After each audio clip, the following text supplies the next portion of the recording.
नमस्कार मित्रांनो, मी अजित पालव. मित्रांनो, संजय गांधी निराधार योजनेअंतर्गत मार्च महिन्याचा जो हप्ता आहे तो आता लाभार्थ्यांच्या खात्यामध्ये लवकरच जमा होणार आहे. या संदर्भातली जी तारीख आहे ती तारीख आता ऑफिशियली जाहीर करण्यात आलेली आहे.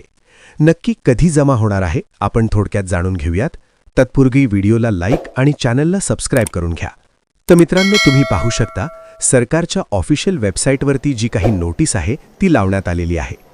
तुम्ही सुद्धा इथलं पाहू शकता https://saas.mahait.org या वेबसाईटवरती आल्यानंतर इथे पहा सूचना देण्यात आलेली आहे.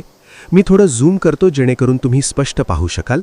तर आता येथे आपण पाहू शकता आपणास सूचित करण्यात येते की डीबीटी प्रणालीवर दिनांक 11 मार्च 2024 रोजी संध्याकाळी 6 वाजल्यापासून ते 12 मार्च 2024 रोजी रात्री 11 पर्यंत पोर्टलवरील लाभ वितरण करण्याची जी काही कार्यवाही आहे ती करण्यात येणार असून सदर जे काही कालावधीस पोर्टल आहे ते सक्रिय राहणार नाही.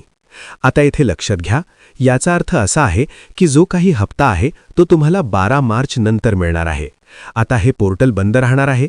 आता जे काही लाभवितरण आहे ते 13 तारखेला सुरू होईल, म्हणजेच तुमच्या खात्यामध्ये 13 तारखेपासून पैसे जमा होतील.